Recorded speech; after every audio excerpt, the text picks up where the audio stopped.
Si ce message est arrivé dans ta vie à cet instant précis, au moment exact où tes yeux se posent sur ces mots et où ton cœur bat avec un mélange de curiosité et d'espoir, je te demande de respirer profondément et de ne pas le considérer comme une simple coïncidence. Dans le vaste univers d'informations qui nous entoure, rien n'arrive par hasard. Chaque rencontre, chaque mot qui résonne en toi, suit une orchestration parfaite, agissant en silence. Vois cela comme une réponse spirituelle, une lettre ouverte que la vie envoie directement à ton âme pour apaiser une soif ancienne. Tu ressens probablement depuis un certain temps quelque chose de difficile à expliquer, une certitude douce mais persistante, comme un murmure annonçant un changement. Et non, ce n'est ni de l'imagination ni un simple réconfort face à la solitude. C'est la première vibration d'un mouvement réel qui a déjà commencé sur des plans plus profonds. Cette sensation qui t'accompagne n'est pas née du manque, elle est née du processus. C'est le premier signe que le rapprochement que tu as demandé en silence, parfois même à travers des larmes, est déjà entré en phase de manifestation. Le destin ne t'a pas conduit ici pour te promettre un avenir incertain, mais pour te confirmer quelque chose dans le présent. Si ce message te touche, abonne-toi et laisse un « Je suis abonné » en commentaire. Ainsi, YouTube nous réunira à nouveau. La vie connaît chaque bataille que tu as menée dans ton esprit, la fatigue de ton âme et la fragilité de ton espoir. C'est pourquoi aujourd'hui, elle ne te demande pas une foi aveugle, mais t'offre la paix. Pour comprendre ce qui se passe, tu dois sortir du temps de l'horloge, du chronos qui fait souffrir et désespère. L'âme ne vit pas là. L'âme évolue dans un temps parfait où rien n'est en avance ni perdu. Carl Jung appelait cela une synchronicité significative. Lorsque l'intérieur et l'extérieur commencent à s'aligner, tu n'attends plus que quelque chose commence. Tu es déjà à l'intérieur du processus. Même si tu ne vois pas encore de preuves matérielles, quelque chose se met en ordre en toi. Le silence n'est pas un vide, c'est une gestation. Et ce message est la confirmation que ce que tu croyais terminé ne fait, en réalité, que commencer. Première indication claire que le rapprochement a déjà commencé. Ton énergie a cessé de poursuivre. Avant, il y avait l'urgence. Maintenant, il y a la présence. Tu ne revisites plus les souvenirs pour souffrir. Tu les observes avec un calme nouveau, presque adulte. Ce n'est pas de la froideur, c'est de l'intégration. Quand l'attachement se transforme en conscience, l'inconscient cesse de forcer les répétitions. Jung expliquait que ce n'est que lorsque la psyché s'ordonne que la vie répond. Ce qui change en toi modifie le champ dans lequel l'autre existe encore. Tu dors différemment, non pas parce que tu as oublié, mais parce que ton système nerveux se régule. Le corps comprend avant l'esprit que le danger émotionnel est passé. Il y a moins de rumination, moins de fantasmes, plus de silence fertile. Et dans cet espace, les souvenirs reviennent sans douleur. C'est un signe profond. La blessure ne gouverne plus. Quand le traumatisme baisse la voix, la connexion peut revenir sans être contaminée par la peur ou le besoin. Deuxième signe. Des coïncidences apparaissent, impossibles à ignorer. Des noms répétés, des chansons, des lieux, des symboles. Non pas comme une obsession, mais comme des clins d'œil subtils. Ils ne t'agitent pas, ils te confirment. Jung appelait cela la synchronicité, des événements extérieurs qui reflètent un changement intérieur. Ils n'annoncent pas un retour, ils annoncent un alignement. L'univers ne pousse pas, il répond. Et il ne répond que lorsque tu ne l'interroges plus depuis l'anxiété, mais depuis la cohérence. Il y a quelque chose d'encore plus subtil. Ton dialogue intérieur a changé. Tu ne te demandes plus ce que tu as mal fait, mais ce que tu as appris. Le jugement se transforme en compréhension. Et c'est essentiel, car personne ne revient dans un lieu où il se sentirait coupable à nouveau. Lorsque ton récit devient mature, le lien cesse d'être un champ de bataille et peut devenir une rencontre consciente. La guérison n'attire pas l'attention, elle la permet. Troisième signe, tu lâches le résultat. Non pas parce qu'il n'a plus d'importance, mais parce que tu fais confiance. Le contrôle se dissout et une sérénité étrange, puissante, apparaît.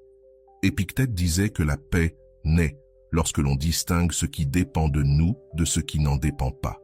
Tu as déjà fait ta part, te regarder, grandir, intégrer. Maintenant, le mouvement se produit hors de ton contrôle, mais pas hors de ton destin. Beaucoup confondent le silence avec l'oubli, mais en psychologie profonde, le silence est une incubation. Les relations qui doivent évoluer traversent des pauses nécessaires, comme une chrysalide. Si le rapprochement était forcé trop tôt, il répéterait la blessure. L'attente n'était pas une punition, c'était une protection. Le temps ne s'est pas arrêté, il a affiné. Et seul ce qui est affiné peut revenir sans détruire ce qu'il touche. Tu remarques peut-être que tu n'idéalises plus. Tu vois l'autre tel qu'il est, et toi aussi, sans piédestal, sans dette émotionnelle. C'est un signe majeur de maturité affective. Quand l'amour cesse d'être une projection, il peut devenir un choix. Jung avertissait qu'aimer sans conscience, c'est aimer sa propre ombre. Toi, tu as allumé la lumière. Et s'il revient, ce ne sera pas pour combler un vide, mais pour partager une plénitude. En consultation, Jung observait quelque chose de récurrent. Lorsque quelqu'un intègre son ombre, les liens inachevés se réactivent ou se ferment en paix. Les deux sont une victoire, car l'objectif n'est pas le retour en soi, mais la liberté intérieure. Et depuis cette liberté, la vie surprend. Ce qui revient, revient transformé. Ce qui ne revient plus cesse de faire mal. Cela aussi est un rapprochement. Ne confonds pas patience et passivité. Ce processus te demande une présence consciente. Écouter tes émotions sans agir à partir d'elles. Honorer ce que tu ressens sans le transformer en impulsion. Quand tu fais cela, ton champ émotionnel devient stable. Et la stabilité est magnétique. Personne ne revient vers le chaos, mais beaucoup ressentent l'appel d'un lieu paisible. Tu es sur un seuil, non pas celui du désir, mais celui de la cohérence. Ce qui se produira à partir de maintenant sera une conséquence, pas un effort. Jung soutenait que lorsque l'âme est prête, les faits apparaissent. Fais confiance à ce point précis du chemin. Ce n'est pas de l'attente, c'est de l'alignement. Et quand tout s'aligne, le rapprochement, qu'il soit intérieur ou extérieur, cesse d'être une promesse pour devenir une expérience. Tu commences à remarquer quelque chose de décisif. Ta valeur ne dépend plus d'une réponse extérieure. Tu n'as plus besoin de confirmation pour te sentir suffisant. Cela réorganise la dynamique invisible du lien. Quand le centre revient à toi, l'autre cesse d'être un sauvetage et peut devenir une rencontre. L'anxiété se transforme en curiosité sereine. Et cette sérénité communique quelque chose de clair, même sans mots. Ici, il n'y a pas d'exigence, il y a de l'espace. Une clarté inconfortable mais honnête apparaît. Tu reconnais des schémas, des limites que tu franchissais avant, des silences que tu tolérais par peur. Tu ne te punis pas pour cela, tu apprends. Cette compréhension mature coupe le cycle répétitif. Jung affirmait que la conscience interrompt le destin automatique. Quand tu vois avec lucidité, tu n'as plus besoin de fuir ni d'insister. À partir de là, tout rapprochement se fait sur un terrain nouveau. Le souvenir change de texture. Il ne brûle plus, il est clair. Tu évoques des moments sans nœud dans la poitrine, sans l'urgence de réécrire le passé. Cela indique une intégration émotionnelle réelle. Le système psychique comprend que tu as survécu. Et lorsque l'esprit enregistre la sécurité, le cœur s'ouvre sans peur. L'amour sain n'arrive pas dans la panique, il arrive dans le calme. Il peut apparaître une épreuve subtile, une impulsion d'écrire, de chercher, de vérifier. Et tu choisis de ne pas le faire, non par orgueil, mais par respect pour ton processus. Cette pause consciente est un signal puissant. Elle montre de l'autorégulation, pas de la répression. Épictète dirait que c'est là que tu choisis ta liberté. Quand tu maintiens le silence sans anxiété, le message intérieur est clair. Je fais confiance. Ton regard sur le monde change. Tu t'engages avec ta vie, avec ton corps, avec tes propres rythmes. Le désir cesse d'être une fuite et devient présence. Cette cohérence quotidienne crée un champ émotionnel stable. Et les champs stables attirent des expériences stables, non par loi mystique, mais par résonance psychologique. Ce que tu es aujourd'hui détermine ce qui peut revenir demain. S'il y a une distance physique, elle fait moins mal. Non pas parce que cela compte moins, mais parce que cela ne définit plus ton identité. L'attachement perd de sa force. Quand l'estime de soi se consolide, Jung voyait cela comme un processus d'individuation, devenir qui tu es, et non plus qui tu dois être pour quelqu'un d'autre. À partir de là, le lien cesse d'être un refuge et peut devenir un choix conscient. Tu commences à remercier ce qui ne s'est pas produit, les conversations qui n'ont pas eu lieu, les rencontres reportées. Tu comprends maintenant leur fonction. Elles t'ont protégé de répéter d'anciennes versions de toi-même. Cette gratitude n'est pas de la résignation, c'est de la sagesse émotionnelle. Quand tu remercies la pause, tu refermes la blessure, et ce qui est refermé ne saigne plus. Cela devient une porte, il peut apparaître une peur du recontact, et cela aussi est un signe. La peur de perdre le calme conquis, de régresser. Cette crainte indique une véritable croissance. Tu ne veux plus revenir à n'importe quel prix. Tu veux de la cohérence. L'amour conscient n'avance pas à l'aveugle. Il avance avec présence. S'il revient, ce sera différent. Ou ce ne sera pas. Tu écoutes davantage ton intuition. Elle ne crie pas, elle oriente. Elle te murmure quand attendre et quand avancer. Cette voix émerge lorsque le bruit intérieur s'éteint. Jung l'appelait la sagesse du soi. Elle ne cherche pas le contrôle, elle cherche le sens. Et lorsque tu agis depuis cet espace, le résultat cesse de t'obséder. Tu fais confiance au processus parce que tu te fais confiance. Tu arrives à un point de reddition lucide. Tu ne renonces pas à l'amour, tu renonces à le forcer. Tu comprends que ce qui est authentique ne se pousse pas. Cette reddition ne te rend pas plus petit, elle te rend solide. Parce que maintenant, tu sais quelque chose d'essentiel. Si le recontact a lieu, ce sera par choix mutuel. Et si ce n'est pas le cas, ta vie est déjà complète. Cette certitude est un pouvoir. À ce stade, quelque chose de silencieux se produit. Tu cesses de négocier avec toi-même. Tu ne minimises plus ce que tu veux et tu n'exagères plus ce que tu crains. Tu deviens honnête. Cette honnêteté intérieure reconfigure tes relations passées et futures. Jung disait que l'authenticité n'a pas besoin de masque. Quand tu ne joues plus pour être choisi, le champ émotionnel se nettoie. Et ce n'est que dans un champ propre que quelque chose de vrai peut revenir, sans être contaminé par de vieilles attentes. Tu commences à sentir ton corps. Tu respires plus profondément. Tes épaules s'abaissent. La poitrine s'ouvre sans effort. Le corps est le premier témoin de l'intégration psychique. Là où il y avait autrefois de l'alerte, il y a maintenant du repos. Ce calme somatique est essentiel. Il indique que le système ne perçoit plus de menaces. Et quand il n'y a plus de menaces, l'amour ne se défend pas, il s'exprime. La mémoire émotionnelle se réorganise. Tu ne te souviens plus seulement du beau, ni seulement du douloureux. Tu te souviens de l'ensemble.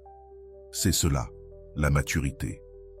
Quand tu acceptes l'histoire complète, tu cesses de lutter contre elle. Jung affirmait que ce que nous acceptons se transforme. Et dans cette transformation, le passé cesse de te poursuivre. S'il y a un retour, ce sera comme un nouveau chapitre, pas comme une répétition. Il peut aussi surgir une conversation en suspens avec toi-même. Tu dis en silence ce que tu retenais autrefois par peur de perdre. Cet acte intérieur est libérateur. Tu n'as pas besoin de l'envoyer, seulement de le reconnaître. Lorsque tu t'exprimes avec vérité, l'inconscient cesse de chercher des compensations à l'extérieur et cette libération intérieure se ressent, même si personne ne la nomme. Tu remarques que tu ne te compares plus. Tu ne rivalises avec personne. Tu ne mesures plus les délais. Chaque histoire a son propre rythme. Cette acceptation te fait sortir du temps chronologique pour entrer dans le kairos, le temps juste. Là, l'attente n'est plus une punition. C'est une préparation. Et lorsque tu comprends cela, l'impatience se dissout. Ce qui est pour toi ne se retarde pas, cela s'affine. Tu commences à faire confiance à l'invisible, non comme une croyance aveugle, mais comme une expérience intérieure. As-tu remarqué à quel point tu as changé sans forcer? Cette preuve te soutient. Jung soutenait que la foi authentique naît de l'expérience, pas de la promesse. Tu as déjà vécu la transformation. Il ne reste plus qu'à permettre à l'extérieur de rejoindre l'intérieur. Si tu penses à un éventuel retour, cela ne te déstabilise plus. Tu le vois comme possible, mais non nécessaire. Et cette différence est cruciale. La nécessité crée de la pression. La possibilité crée de l'ouverture. À partir de là, tout contact futur devient léger. Il n'y a plus de dette, plus d'urgence. Seulement une curiosité sereine. Et la sérénité est profondément attirante. Tu comprends que l'amour ne vient pas pour sauver, mais pour accompagner. Cette compréhension te libère des attentes irréalistes. Tu ne cherches plus quelqu'un pour réparer ce que tu as déjà guéri. Tu cherches à partager depuis la plénitude. Jung appelait cela une relation consciente. Deux individus entiers qui choisissent de se rencontrer et non de se fusionner.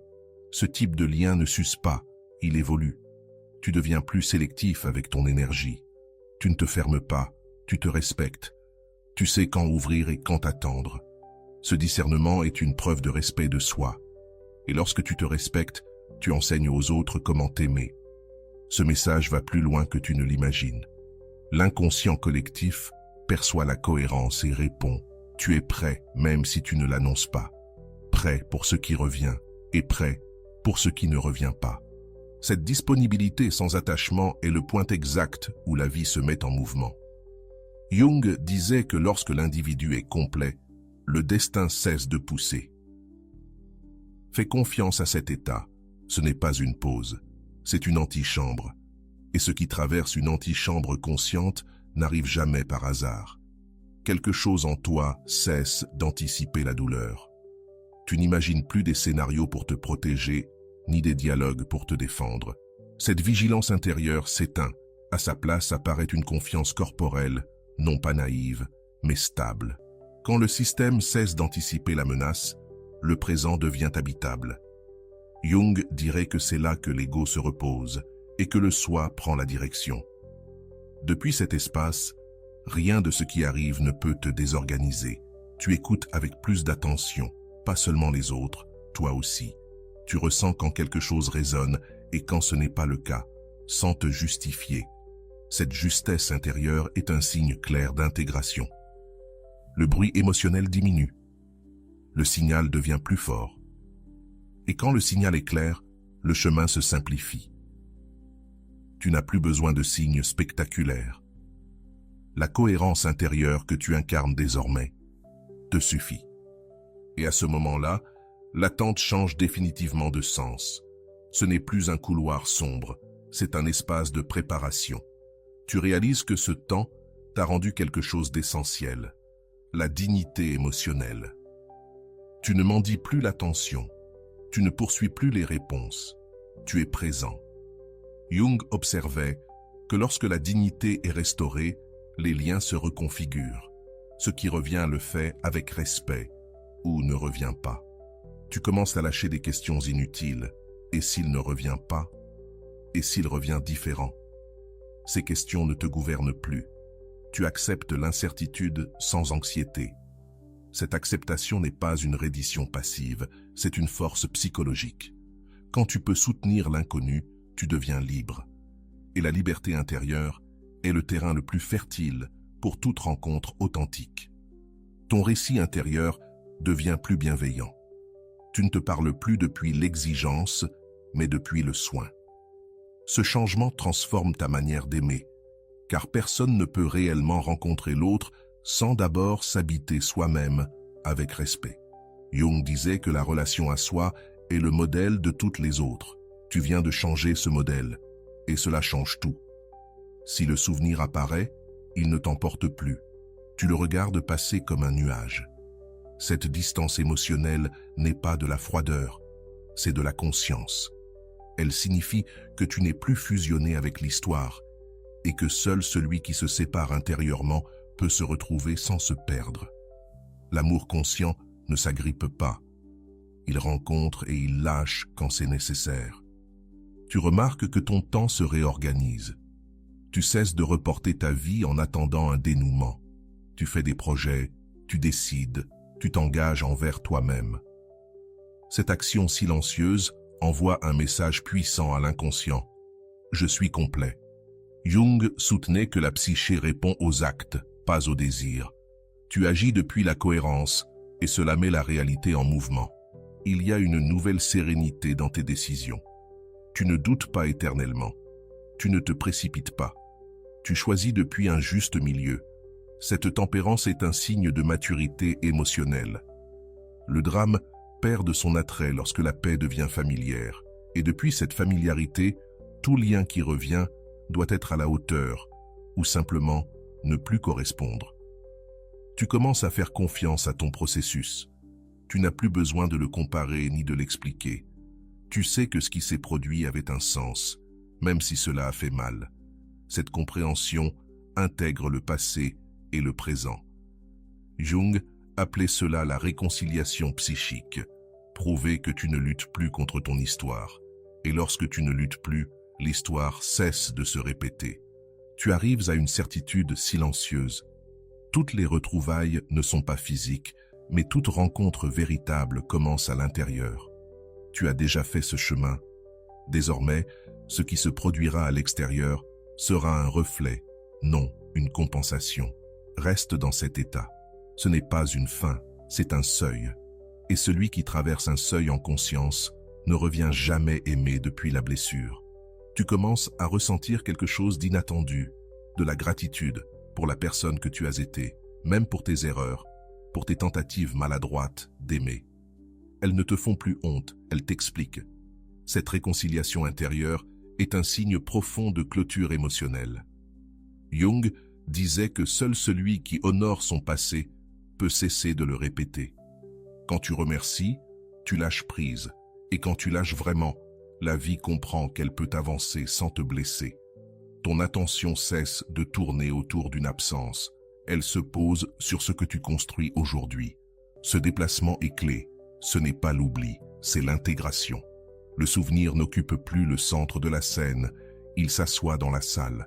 De là, il ne dirige plus la pièce. Et lorsque le passé cesse de diriger, le présent devient créateur.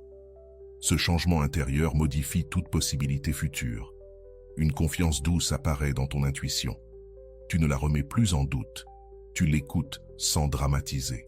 Cette clarté surgit lorsque le bruit émotionnel se dissout. Jung appelait cela l'alignement avec le soi.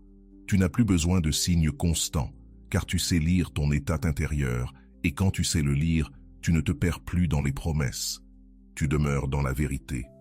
Si tu imagines une rencontre, tu le fais sans scénario. Tu ne répètes pas de phrases, tu n'anticipes pas les résultats. Cette liberté mentale indique un détachement sain. L'attachement a besoin de contrôle, l'amour conscient, non. Quand tu renonces à contrôler, tu permets au réel d'advenir. Et le réel, même imprévisible, est toujours plus léger que ce que la peur imagine. Tu commences à te sentir complet dans la solitude, non pas isolé, mais entier. Cette différence est subtile et puissante. La solitude intégrée ne demande pas à être sauvée. Jung observait que seul celui qui peut être avec lui-même peut aimer sans se perdre. Tu es à cet endroit. Depuis là, toute rencontre sera un choix, non un refuge. Ton énergie devient cohérente. Ce que tu penses, ce que tu ressens et ce que tu fais commencent à s'aligner. Cette congruence intérieure est magnétique, non parce qu'elle attire par la force, mais parce qu'elle ne repousse plus par contradiction. Lorsqu'il n'y a pas de conflit intérieur, l'extérieur circule avec moins de friction. La rencontre, si elle a lieu, trouve un terrain stable où se poser. Tu remarques que tu n'expliques plus excessivement, que tu ne justifies plus ton processus, que tu ne défends plus tes limites. Cette économie émotionnelle indique la sécurité. Jung dirait que l'ego a cessé de surcompenser. Quand tu n'as plus besoin de convaincre, tu es solide. Et cette solidité est une forme silencieuse d'amour de soi qui réorganise tout. Toute dynamique relationnelle change alors. Tu commences à faire confiance au rythme de la vie, non pas parce qu'il est toujours doux, mais parce que désormais, tu sais t'accompagner toi-même. Cette confiance n'efface pas la douleur, mais elle empêche le drame. Le drame naît de la résistance à ce qui est. Toi, tu ne résistes plus. Tu acceptes. Et dans cette acceptation, Le chemin se dégage sans effort. Si le passé frappe de nouveau à la porte, tu ne sursautes plus. Tu sais que tu peux dire oui ou non. Cette capacité de choix est le plus grand indicateur de croissance. Jung affirmait que la liberté intérieure est le véritable objectif du processus psychologique. Tu es en train de l'habiter, et depuis cette liberté, toute rencontre devient digne. Tu entres dans l'étape la plus subtile, celle où tu n'attends plus de signes, parce que tu es devenu toi-même un signe. Ton calme, ta cohérence, ta présence parlent pour toi. Reste ici, ne fais rien de spécial. Sois. Car lorsque tu es sans forcer, la vie s'occupe du reste. Et ce qui arrive ainsi arrive soit pour rester, soit pour te libérer entièrement. À ce stade, tu ne cherches plus de certitudes extérieures. Quelque chose en toi sait, non pas par pensée magique, mais par expérience intérieure. Tu as traversé le vide sans te perdre, et cela change ta manière d'aimer. Jung soutenait que celui qui descend dans la profondeur et en revient ne craint plus les mouvements de la vie. Tu es revenu avec conscience, et depuis là, rien de ce qui arrive ne peut te déposséder de ton centre. Si une reconnexion a lieu, ce ne sera pas un choc émotionnel, mais une reconnaissance. Deux regards qui se rencontrent sans urgence, sans dette. Voilà le véritable miracle, ne plus avoir besoin de convaincre qui que ce soit de ta valeur. Quand l'amour apparaît ainsi, il ne promet pas, il confirme. Et s'il n'apparaît pas, ta paix demeure intacte. Cette stabilité est le signe le plus élevé de l'intégration. Tu as appris quelque chose d'essentiel. L'amour ne se manifeste pas quand tu le supplies, mais quand tu l'incarnes, quand tu vis depuis ta vérité, sans masque ni stratégie. Jung appelait cela la congruence de l'être. Et la congruence ne séduit pas, elle ordonne. Ce qui est destiné trouve sa place. Ce qui ne l'est pas se dissout sans douleur inutile. Ce processus n'était pas une punition, mais une initiation. Il t'a conduit à te connaître là où, auparavant, tu évitais de regarder. Chaque silence, chaque absence t'a entraîné à cet état de clarté. Ne gaspille pas ce que tu as appris en essayant de revenir en arrière. Le passé a rempli sa fonction. Désormais, ta tâche est de soutenir qui tu es, même si personne ne regarde. Lorsque tu te souviendras de cette période, tu le feras avec respect, non avec tristesse, car c'est ici que tu as récupéré quelque chose de plus grand qu'une reconnexion extérieure. Tu as récupéré ton autorité émotionnelle. Jung affirmait que l'individuation est l'acte de devenir soi-même. Tu es à cet endroit et depuis là, tout lien qui arrivera devra dialoguer avec ta vérité, pas avec ta blessure. Ne précipite pas le dénouement. La vie n'est pas en retard, elle s'ajuste. Tout ce qui devait bouger a déjà bougé en toi. Le reste n'est que conséquence. Maintiens ce calme actif, cette présence éveillée. Ne force pas le résultat. Le bon résultat n'a pas besoin d'être poussé. Il arrive lorsqu'il peut être soutenu. Souviens-toi de cela quand le mental doute. Si tu ne te perds plus en attendant, tu as déjà gagné. La reconnexion n'est pas un retour vers quelqu'un, c'est ne plus jamais t'abandonner. Jung conclurait ici par une vérité simple, ce qui ne naît pas de la conscience, naît de la douleur. Tu as choisi la conscience, et cela change toute la carte. Si ce message a résonné en toi, ne l'écarte pas. Les mots n'arrivent pas par hasard lorsque le terrain intérieur est fertile. Laisse cette compréhension s'installer. Écris-moi en commentaire quelle partie t'a parlé le plus profondément. Et abonne-toi si tu souhaites continuer ce chemin avec moi. Cet espace grandit lorsque nous choisissons de réfléchir ensemble. N'oublie pas qui tu es désormais. Tu n'es plus celui qui attend des miettes, ni celui qui se contente de moins que ce qui lui semble vrai. Tu as franchi un véritable seuil psychologique. Et depuis cet endroit, l'amour ne se poursuit plus, il se reconnaît. Garde la dignité que tu as conquise, c'est là ton véritable signe. Je termine avec Jung, car son regard était clair et ferme. Lorsque l'individu se rencontre lui-même, le monde répond en conséquence, non parce qu'il le doit, mais parce qu'il le peut. Aujourd'hui, tu ne déclares plus depuis le désir, tu déclares depuis l'être. Je suis la rareté que l'on n'oublie jamais.